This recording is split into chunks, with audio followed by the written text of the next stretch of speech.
নমস্কার বন্ধুরা, deep study চ্যানেলের পক্ষ থেকে আপনাদের সকলকে জানাই স্বাগতম। আজকে আবারও আমি টিটেট পেপার 2 এর জন্য জিওগ্রাফি থেকে বাছাই করা মোস্ট ইম্পর্ট্যান্ট 30 কোয়েশ্চেন্স আপনাদের সামনে নিয়ে এসেছি।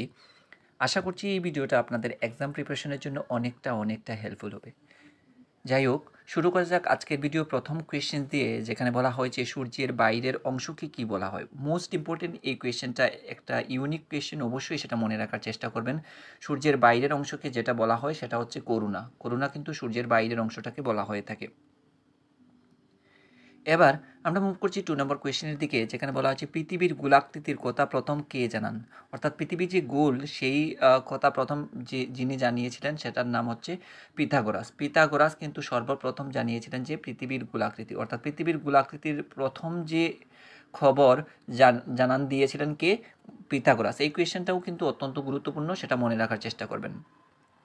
এবার আমরা মুভ করছি 3 নম্বর কোয়েশ্চেনের দিকে, যেখানে বলা হয়েছে পৃথিবীর পরিক্রমণ বেগ প্রতি সেকেন্ডে কত। অর্থাৎ পৃথিবীর যে ঘুরপাক খাওয়ার যে বেগ সেটা প্রতি সেকেন্ডে কত। সেটা হচ্ছে প্রতি সেকেন্ডে 30 কিলোমিটার। ঠিক আছে, এই কোয়েশ্চেনটাও কিন্তু ইম্পর্টেন্ট, মনে রাখবেন। এবার আমরা মুভ করছি 4 নম্বর কোয়েশ্চেনের দিকে, যেখানে বলা হচ্ছে ঋতু অনুযায়ী সূর্যের আপাত গতিপথ পরিবর্তিত হওয়ার কারণ কি। ঋতু অনুযায়ী সূর্যের আপাত গতিপথ পরিবর্তিত হওয়ার মূল কারণ কি? সেটা হচ্ছে পৃথিবীর মেরুরেখার হেলানো অবস্থান।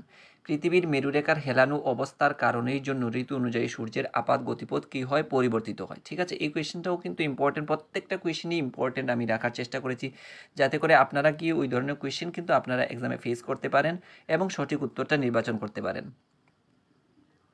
এবার আমরা মুভ করছি 5 নম্বর কোয়েশ্চেনের দিকে, যেখানে বলা হয়েছে কার কক্ষপথের আকৃতি চন্দ্রের কক্ষপথের সঙ্গে সদৃশ্য। ঠিক আছে, মোস্ট ইম্পর্টেন্ট এই কোয়েশ্চেনটা অবশ্যই মনে রাখার চেষ্টা করবেন। কার কক্ষপথের আকৃতি চন্দ্রের কক্ষপথের সঙ্গে সদৃশ্য? তো সেটা হচ্ছে শনির। শনির কক্ষপথের আকৃতিটা চন্দ্রের কক্ষপথের সঙ্গে পুরোপুরি সদৃশ্য রয়েছে। এই কোয়েশ্চেনটা কিন্তু মোস্ট ইম্পর্টেন্ট একটা কোয়েশ্চেন, মনে রাখার চেষ্টা করবেন। তারপর আমরা মুভ করছি IAU এর সম্পূর্ণ নাম কি।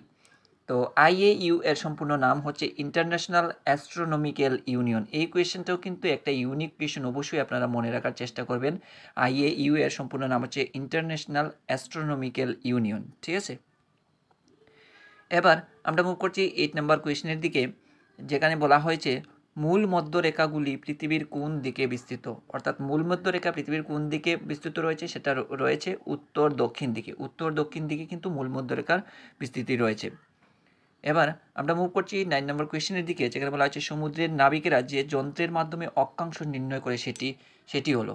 এটাও কিন্তু মোস্ট ইম্পর্ট্যান্ট একটা কোয়েশ্চেন, আসার অনেকটাই পসিবিলিটি রয়েছে এই কোয়েশ্চেনটা, তো অত্যন্ত গুরুত্ব সহকারে সেটা মাথায় রাখার চেষ্টা করবেন আপনারা। তো সমুদ্রের নাবিকেরা যে যন্ত্রের মাধ্যমে অক্ষাংশ নির্ণয় করে থাকে সেটা হচ্ছে সেক্সটেন্ট। সেক্সটেন্ট যন্ত্রের মাধ্যমে কিন্তু সমুদ্রের নাবিকেরা কী করে অক্ষাংশ নির্ণয় করে থাকে।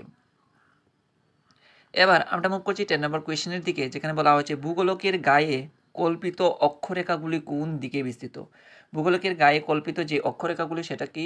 সেটা হচ্ছে পূর্ব পশ্চিম দিকে বিস্তৃত রয়েছে। ঠিক আছে,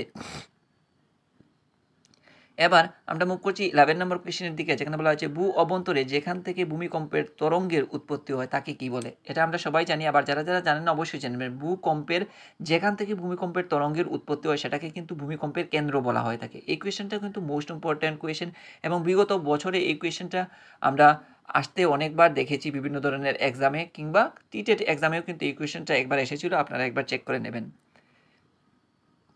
এবার আমরা মুভ করছি 12 নম্বর কোয়েশ্চেনের দিকে, যেখানে বলা হয়েছে বৃষ্টিবহুল ক্রান্তীয় অঞ্চলের যে আবহবিকার বেশি দেখা যায় তার নাম কি।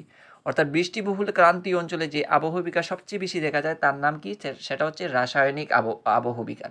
ঠিক আছে, তো মনে রাখবেন পরীক্ষাতে যদি আসে বৃষ্টিবহুল ক্রান্তীয় অঞ্চলে যে আবহবিকার বেশি দেখা যায় তার নাম কি, অবশ্যই আপনারা চুজ করবেন রাসায়নিক আবহবিকার। ঠিক আছে,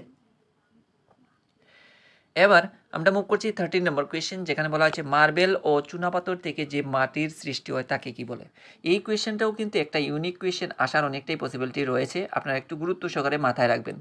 মার্বেল ও চুনাপাথর থেকে যে মাটির সৃষ্টি হয় তাকে আমরা রেনজিনা বলে থাকি। ঠিক আছে, রেনজিনা। এবার আমরা মুভ করছি 14 নম্বর কোয়েশ্চেন, যেখানে বলা হয়েছে জলপ্রপাতের নিচে সৃষ্ট বৃহদাকার গর্তকে কি বলা হয়। তো জলপ্রপাতের নিচে যখন ঝর্ণার জল নিচে পড়ে যায় তখন সেই জায়গার মধ্যে যে গর্তের সৃষ্টি হয় সেটাকে জলপ্রপাত বলা হয়। আর সেই যে গর্ত সৃষ্টি হবে সেটাকে আমরা কি বলবো, সেটাকে বলবো প্রপাতকূপ। ঠিক আছে, এই কোয়েশ্চেনটাও কিন্তু ইম্পর্টেন্ট মনে রাখার চেষ্টা করবেন। প্রপাতকূপ হবে এই কোয়েশ্চেনের এগেনস্টে কারেক্ট আনসার। এবার আমরা মুভ করছি 15 নম্বর কোয়েশ্চেন, যেখানে বলা আছে পর্বতের পাদদেশে নদী দ্বারা গঠিত ত্রিকোণাকার ভূখণ্ডটির নাম কি? তো পর্বতের পাদদেশে নদী দ্বারা গঠিত ত্রিকোণাকার ভূখণ্ড যেটা থাকে সেটাকে কি বলা হয়, সেটা হচ্ছে পলল বেজনি বলা হয় থাকে। এই কোয়েশ্চেনটাও কিন্তু একটা ইউনিক কোয়েশ্চেন, আসার অনেকটাই পসিবিলিটি রয়েছে, আপনারা একটু গুরুত্ব সহকারে সেটা মনে রাখবেন। তারপর আমরা মুভ করছি 16 নম্বর কোয়েশ্চেন, যেখানে বলা হয়েছে নদীর পার্শ্বক্ষয়ের ফলে যে উপত্যকার সৃষ্টি হয় তার আকৃতি কিরূপ?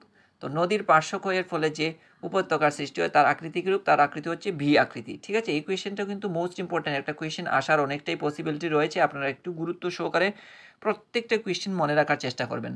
তারপর আমরা মুভ করছি 17 নম্বর কোয়েশ্চেনের দিকে, যেখানে বলা হয়েছে জেট বিমান থেকে নির্গত ধোঁয়া কুণ্ডলী আকারে দেখতে পাওয়া যায় কোন স্তরে? এই কোয়েশ্চেনটা কিন্তু আপনারা অনেকেই জানেন, যারা যারা জানেন না অবশ্যই আপনারা একটু দেখে নেবেন গুরুত্ব সহকারে।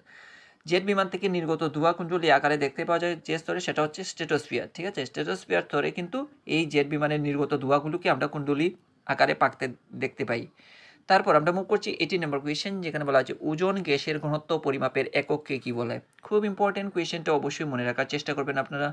ওজোন গ্যাসের ঘনত্ব পরিমাপের যে একক, সেটা কোন এককে পরিমাপ করা হয়, সেটা হচ্ছে ডবসন এককে পরিমাপ করা হয়। ঠিক আছে, এবার আমরা মুভ করছি 19 নম্বর কোয়েশ্চেন, যেখানে বলা হয়েছে কোন বায়ুকে তুষার ভক্ষক বলা হয়? অর্থাৎ তুষার ভক্ষক আমরা কোন বায়ুকে বলে থাকি, সেটা হচ্ছে সেই বায়ুটা হচ্ছে চিনুক বায়ু, সেই বায়ুকে কিন্তু তুষার ভক্ষক বলা হয়ে থাকে। আর এই কোয়েশ্চেনটা কিন্তু অত্যন্ত গুরুত্বপূর্ণ একটা কোয়েশ্চেন, আপনারা মনে রাখবেন ভালো করে। এবার আমরা মুভ করছি 20 নম্বর কোয়েশ্চেন, যেখানে বলা হয়েছে ঘূর্ণবাত এর ক্ষেত্রে বায়ু উত্তর গোলার্ধে প্রবাহিত হয়। তো ঘূর্ণবাতের ক্ষেত্রে বায়ু উত্তর গোলার্ধে প্রবাহিত হয় আমরা জানি, সেটা কোন দিকে প্রবাহিত হয়, সেটা হচ্ছে ঘড়ির কাঁটার বিপরীত দিকে প্রবাহিত হবে। উত্তর গোলার্ধে কোন দিকে প্রবাহিত হবে ঘূর্ণবাতের ক্ষেত্রে, সেটা ঘড়ির কাঁটার বিপরীতের দিকে প্রবাহিত হবে। এই কোয়েশ্চেনটাও কিন্তু একটা ইউনিক কোয়েশ্চেন, আসার অনেকটাই পসিবিলিটি রয়েছে। এবার আমরা মুভ করছি 21 নম্বর কোয়েশ্চেন, যেখানে বলা আছে স্থলবায়ু ও সমুদ্রবায়ু হলো একটি। তো মনে রাখবেন স্থলবায়ু এবং সমুদ্রবায়ু যে বায়ু, সেই বায়ুটা হচ্ছে একটা সাময়িক বায়ুর উদাহরণ। ঠিক আছে, একটা সাময়িক বায়ুর উদাহরণ যদি আসেও এক্সামে, তো অবশ্যই আপনারা চুজ করবেন স্থলবায়ু সমুদ্রবায়ু। এবার আমরা মুভ করছি 22 নম্বর কোয়েশ্চেন, যেখানে বলা হচ্ছে ভারতবর্ষে পলিউশন রিসার্চ ইনস্টিটিউট কোথায় অবস্থিত? অর্থাৎ ভারতবর্ষে পলিউশন রিসার্চ ইনস্টিটিউট যে প্রতিষ্ঠানটা রয়েছে সেটা কোথায় রয়েছে, সেটা হচ্ছে হরিদ্বারের মধ্যে সেই প্রতিষ্ঠানটার অবস্থান রয়েছে।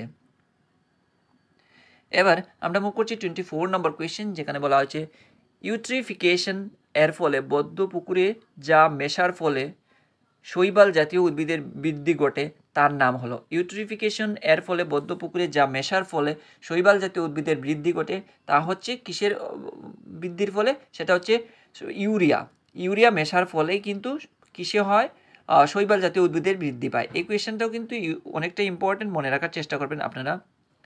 তারপর আমরা মুভ করছি 25 নম্বর কোয়েশ্চেন, যেখানে বলা হয়েছে ভারতে বিপর্যয় ব্যবস্থা আইন গঠন করা হয়েছিল কত সালে? ভারতে বিপর্যয় ব্যবস্থা যে আইন, সেই আইনটা কবে গঠন করা হয়েছিল? সেটা গঠন করা হয়েছিল 2005 সালে, কিন্তু ভারতে বিপর্যয় ব্যবস্থা আইন গঠন করা হয়েছিল। মোস্ট ইম্পর্টেন্ট এই কোয়েশ্চেনটাও অত্যন্ত গুরুত্ব সহকারে মনে রাখবেন। বিপর্যয় যে চ্যাপ্টার রয়েছে, আমি সেই টপিক থেকে এই কোয়েশ্চেনটা করেছি, আসার অনেকটাই পসিবিলিটি রয়েছে। তারপর আমরা মুভ করছি 26 নম্বর কোয়েশ্চেন, যেখানে বলা আছে মিনামাটা বিপর্যয়ের জন্য দায়ী কোম্পানিটির নাম কি? আপনারা অনেকেই এই কোয়েশ্চেনের আনসার জানেন না। ঠিক আছে, তো অবশ্যই আপনারা মনে রাখবেন মিনামাটা বিপর্যয়ের জন্য দায়ী যে কোম্পানি, সেই কোম্পানির নাম হচ্ছে চিপো কেমিক্যালস হয়ে যাবে এই কোয়েশ্চেনের এগেনস্টে কারেক্ট আনসার।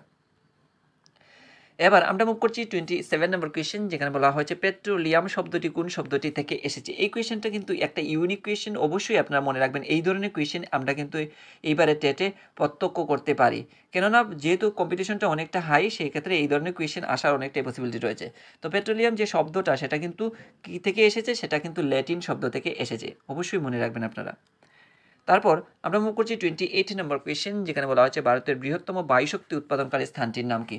তো ভারতের বায়ুশক্তি উৎপাদনকারী যে স্থান, বৃহত্তম বায়ুশক্তি উৎপাদনকারী স্থানটির নাম হচ্ছে জয়সলমীর হয়ে যাবে এই কোয়েশ্চেনের এগেইনস্টে কারেক্ট আনসার। এবার আমরা মুভ করছি 29 নম্বর কোয়েশ্চেন, যেখানে বলা আছে ভারতের বৃহত্তম কৃত্রিম জলাশয়টির নাম কি। তো ভারতবর্ষের বৃহত্তম কৃত্রিম যে জলাশয় অর্থাৎ মানব নির্মিত যে জলাশয় সেটা হচ্ছে ইন্দ্র সাগর হবে এই কোয়েশ্চেনের এগেইনস্টে কারেক্ট আনসার। এবার আমরা মুভ করছি 30 নম্বর কোয়েশ্চেন। এই কোয়েশ্চেনটা অত্যন্ত গুরুত্বপূর্ণ একটা কোয়েশ্চেন হতে চলেছে, অবশ্যই আপনারা গুরুত্ব সহকারে সেটা মনে রাখার চেষ্টা করবেন। বাংলাদেশ ও ত্রিপুরা সীমান্ত দিয়ে প্রবাহিত হয়ে যাওয়া নদীটির নাম কি। এই কোয়েশ্চেনটা কিন্তু জেআরবিটিতে এই কোয়েশ্চেনটা একবার এসেছিল, অবশ্যই আপনারা একবার চেক করে নেবেন। গ্রুপ সিতে বোধহয় এই কোয়েশ্চেনটা এসেছিল, একবার চেক করে নেবেন। বাংলাদেশ ও ত্রিপুরার সীমান্ত দিয়ে প্রবাহিত হয়ে যাওয়া নদীটির নাম কি। খুব ইম্পর্টেন্ট, এই কোয়েশ্চেনটা অবশ্যই মনে রাখার চেষ্টা করবেন। ফেনী নদী। ফেনী নদী কিন্তু বাংলাদেশ ও ত্রিপুরা সীমান্ত দিয়ে প্রবাহিত হয়ে যাওয়া একটা নদীর নাম। তো এই ছিল জিওগ্রাফি থেকে বাছাই করা মোস্ট ইম্পর্টেন্ট 30 কোয়েশ্চেন্স। আশা করছি এই 30 কোয়েশ্চেন্স আপনাদের এক্সাম প্রিপারেশনের জন্য অনেকটা হেল্পফুল হয়েছে। আর যদি ভিডিওটা একটু হলেও আপনাদের ভালো লেগে থাকে এবং একটু হলেও আপনাদের উপকারে আসে, অবশ্যই একটা লাইক, কমেন্ট, শেয়ার এবং সাবস্ক্রাইব করে দিয়ে ডিপ স্টাডি চ্যানেলের সঙ্গে জুড়ে থাকার চেষ্টা করবেন। ধন্যবাদ সবাইকে। আপনারা সবাই ভালো থাকুন, সুস্থ থাকুন আর সুস্থভাবে আপনাদের এক্সাম প্রিপারেশনকেও চালিয়ে নিয়ে যান, এই কামনাই করছি। দেখা হবে পরবর্তী আরও একটি নতুন ভিডিওর সঙ্গে।